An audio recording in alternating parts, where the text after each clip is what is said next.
Morning बच्चों। देखो अपन प्रश्नावली नंबर 13.1 पढ़ रहे थे, है ना। प्रश्नावली नंबर 13.1 और इसका मैंने आपको समझाया था कि घन घनाभ क्या होता है, ठीक है। और पहला और दूसरा क्वेश्चन मैंने आपको इससे पहले वाली जो भी अपनी क्लास हुई थी उसमें मैंने आपको सेंड किया था। आज अपन पढ़ेंगे इसका तीसरा क्वेश्चन, ठीक है। प्रश्नावली नंबर 13.1 का तीसरा क्वेश्चन आज अपन पढ़ेंगे। और देखो तीसरा क्वेश्चन क्या चाहता है बच्चों। तीसरे क्वेश्चन ये चाहता है, इसमें बोल रखा है कि किसी आयताकार होल के फर्श का परिमाप 250 मीटर है, ठीक है। तो मान के चलो जैसे आप जिस क्लासरूम में बैठे हो, क्लास में तो बैठे नहीं होंगे, घर पे बैठे होंगे, तो घर में बैठे हो, जिस कमरे में आप बैठे हो उस कमरे का जो फर्श देखना, नीचे देखो फर्श, पूरा फर्श मतलब चौक जिसे कहते हैं अपन, उस चौक का परिमाप दे रखा है आपको 250 मीटर।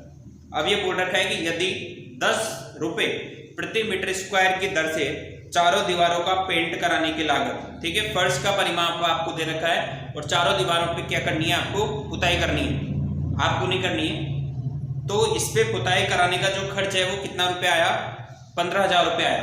तो आपको बताना है कि जिस हॉल में आप बैठे हो या जिस कमरे में आप बैठे हो उसकी ऊंचाई कितनी है, उन दीवारों की जो हाइट है वो कितनी है, आपको बताना है। क्वेश्चन समझ में आया, ठीक है। अब देखो आप मान लेते हैं कि माना लंबाई क्या है कमरे की, माना लंबाई जो है वो L होती है, ठीक है ना। L L L L ऐसे लिखते हैं, है ना। चौड़ाई क्या होती, कमरे की चौड़ाई जो है उसको अपन B बोलते हैं और ऊंचाई को क्या बोलते हैं अपन, H बोलते हैं, ठीक है। और कमरे का परिमाप, कमरे का परिमाप देखो, कमरे का जो परिमाप होगा वो आयत का परिमाप होगा, उसके बराबर लिखेंगे। तो कमरे का परिमाप जो होता है वो 2L+B होता है बच्चों, ठीक है। बताओ आयत का परिमाप का सूत्र पढ़ा होगा आपने, इसको अपन आयत कहते हैं। ये जो कमरे का जो अपना चौक होगा वो इसी आकार का होगा, तो ये L और ये B, तो 2L+B अपने कमरे का परिमाप होता है, ठीक है। ये अपन को कितना दे रखा है, 250 मीटर, ठीक है। अब आपको जो ज्ञात करना है उसकी बात करते हैं अपन। ज्ञात करना है अपन को, क्या ज्ञात करना है बताओ। अपन को ज्ञात करना है चारों दीवारों का क्षेत्रफल। देखो यहाँ पे सूत्र लिखते हैं अपन, चारों दीवारों का क्षेत्रफल, चारों दीवारों का क्षेत्रफल। अब इसका सूत्र क्या बताया था मैंने आपको, देखो 2HL+D, ये सूत्र बताया था, याद करो आप। बताया था नहीं बताया था, बताया था। तो यहाँ पे अपन एक काम कर लेते हैं, ये देखो यहाँ पर 2 इस H को पीछे लिख देते हैं, मल्टीप्लाई में है तो अपन आगे पीछे कैसे भी लिख सकते हैं, ऐसे लिखते हैं इसको। अब आपसे क्वेश्चन में ये बोल रहा है कि इसकी लागत जो है 10 रुपए प्रति मीटर स्क्वायर की दर से आपको ज्ञात करनी है। तो यहाँ पे लिखेंगे 10 रुपए प्रति मीटर स्क्वायर की दर से लागत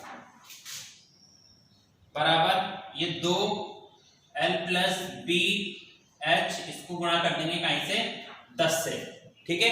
अब ये लागत कितनी दे रखी है आपको, ये लागत दे रखी है बच्चों कितनी, 15,000। तो 15,000 तो इधर लिख देंगे, ये देखो आप, ठीक है। इसका मान आपको कितना दे रखा है, इसको देखो, सिर्फ इसको देखो आप, इसका मान कितना दे रखा है, आप यहां से देखो इधर 250 दे रखा है। कितना दे रखा है, 250, तो 250 लिख देंगे। आप बोलोगे सर 250 कहां से आया, ये देखो 2L+B का मान कितना दे रखा है आपको, 250, तो यहाँ पे 250 लिख दिया, इंटू H का मान आपको पता करना है, इंटू 10 से गुणा कर देंगे, ठीक है। तो देखो यहाँ पे ये 15,000 तो ऐसे कैसे रहेगा, ये और ये दोनों इधर नीचे आ जाएंगे, यहाँ पे मतलब भाग दे देंगे काहे का, इसका, बराबर H। अब देखो आप 0 से 0 को काट दो, 0 से 0, एक 0 से एक 0 कट गई, इस दूसरी 0 से ये दूसरी 0 भी कट गई, 25 के पार से, 1 25 25, 2 25 50, 3 25 75, 4 25 100, 5 25 125 और 6 25 150, ठीक है। तो H से ये कितनी बार कटेगा बच्चों, सॉरी H का मान कितना आएगा, 6 आएगा। कितना आएगा, 6, क्योंकि 25 को 150 से काटेंगे तो कितनी बार कटेगा, 6 बार, ठीक है ना। तो H का मान कितना आ जाएगा आपका, 6 आ जाएगा। तो इस प्रश्न में अपन को क्या करना है, यही याद करना है कि आपके कमरे की ऊंचाई कितनी थी। अब देखो आप ऊंचाई काहे है, मीटर में आएगी, ठीक है। तो यहाँ पे लिख दो h बराबर 6 मीटर। कमरा नहीं था, होल था, 6 मीटर तो बहुत सारा होता है वैसे, है ना। तो इस होल की ऊंचाई कितनी होगी बच्चों? 6 मीटर। आ रही बात समझ में? ये प्रश्न आ गया आपको समझ में? क्वेश्चन नंबर 3 था ये। अब मैं आपको बताऊंगा क्वेश्चन नंबर 4, ठीक है। इसको लिख लो आप बढ़िया, ठीक है ना। चलो अब करेंगे अपन अगला क्वेश्चन, क्वेश्चन नंबर 4। अब क्वेश्चन नंबर 4 क्या चाहता है? देखो क्वेश्चन नंबर 4 में क्या करना है आपको। देखो ये काम है, अपने कमरे की पुताई करनी है, दिवाली तो निकल ही गई, ठीक है। इस पूरी प्रश्नावली अपन को यही करना है। तो अगला क्वेश्चन देखते हैं अपन, क्वेश्चन नंबर 4। क्वेश्चन नंबर 4 क्या चाहता है? देखो क्वेश्चन नंबर 4 में बोल रहा है बच्चों कि किसी डिब्बे में पेंट भरा हुआ है, ठीक है। और इस पेंट को क्या करना है आपको, 9 पॉइंट इतना पेंट दे रखा है, क्षेत्रफल पेंट करने के लिए पर्याप्त है।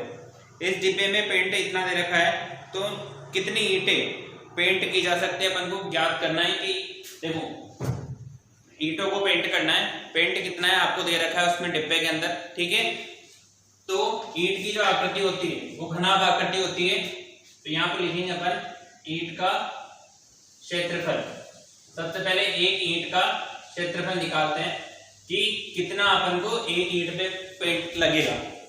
तो उसका सूत्र होता है अपना ये 2LB plus BH plus HL, ये अपना सूत्र होता है बच्चों घनाभ का। क्योंकि ईंट की जो आकृति होगी वो कौन सी आकृति होगी? घनाभ की आकृति होगी, ठीक है।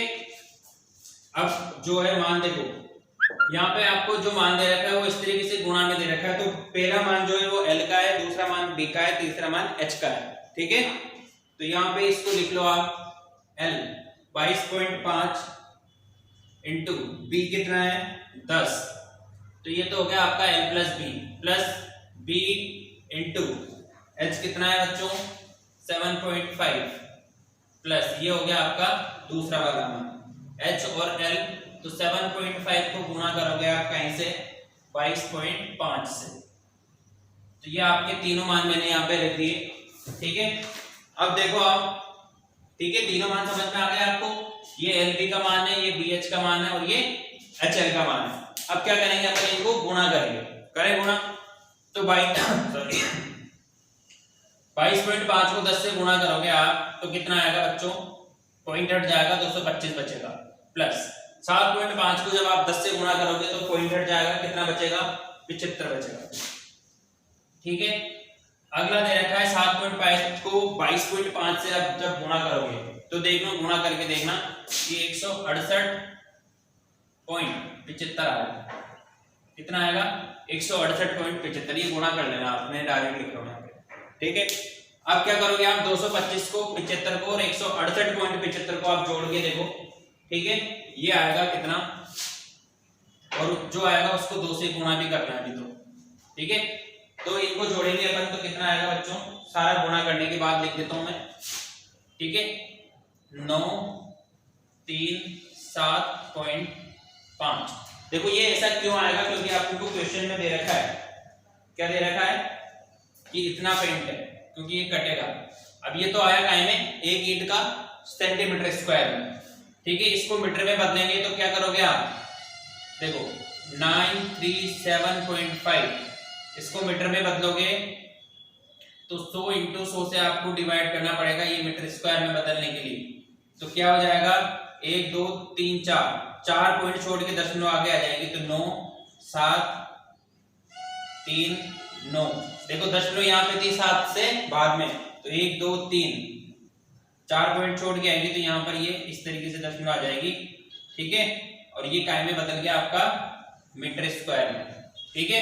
तो एक ईंट का क्षेत्रफल कितना आ रहा है बच्चों, इतना आ रहा है। अब आपसे क्वेश्चन में पूछा गया है कि पेंट दे रखा है आपको और कुल कितनी ईंटें पे पेंट की जा सकती है। तो इसके बाद अपन यहाँ पे लिखेंगे, ठीक है। इसके बाद यहाँ पे लिखते हैं अपन, देखना क्या लिखेंगे, अतः ईंटों की संख्या, यहाँ पे लिखो ईंटों की संख्या बराबर ठीक है, कितना क्षेत्रफल दे रखा है 9.375 मीटर स्क्वायर। इसको भाग देंगे कहीं से 0.9375, ठीक है। इससे भाग दोगे आप तो ये कितनी बार कटेगा, ये कटेगा 100 बार। कैसे कटेगा देखना, अभी मैं बताता हूं आपको। 10 मिनट आनी आती ना आपको, नहीं आती? अभी सिखाता है कैसे, देखो ये 9375 तो ऐसे कैसे लिख लिया, ठीक है। इसके 3 के बाद में दशमलव है तो यहाँ पे क्या लिख देंगे, 1000 लिख देंगे, इनटू यहाँ पे देखो 9375, ठीक है। यहाँ पर 1 2 3 4 5 है तो यहाँ पे 1 2 3 4 5 लिख देंगे, ठीक है बच्चों। देखो जितने दशमलव के बाद में संख्या होती है उतने बटे में 100 आ जाता है, ठीक है। तो अब देखो 9375 से 9375 कट गया, 3 जीरो से 3 जीरो कट गई, कितना बचा बच्चों, 100 बचा। तो 100 ईंटें आ जाएगी। आपका आंसर कितना आ जाएगा, 100 ईंटें। ये बात समझ में आ रही है। देखो इसका पॉइंट हटाएंगे तो ये संख्या बनी, ठीक है। इसका पॉइंट हटाएंगे तो यहाँ नीचे में आएगी, संख्या कहाँ पहुंच जाएगी, ऊपर पहुंच जाएगी। अगर आपको ऐसे समझ में नहीं आ रहा हो तो मैं इधर लिख देता हूँ 9.375 बराबर होगा 9375 बटे में कितना, 1 2 3। ये तो इसका मान, और इसका मान देखो 0.09375 है। इसको क्या लिखोगे, 9375 और बटे में कितनी जीरो, 1 2 3 4 5, 1 2 3 4 5, ठीक है बच्चों। तो ये दोनों मान मैंने आपको साइड में लिख दिए। 3 जीरो से 3 जीरो कट जाएगी, 9375 से 9375 कट जाएगा, एक बार 100 बचेगा तो 100 ईंटें आ जाएगी, ठीक है। तो ये दोनों प्रश्न मैंने आपको बता दिए, तीसरा और चौथा वाला। बाकी के अपन अगली क्लास में पढ़ेंगे, ठीक है। Thank you.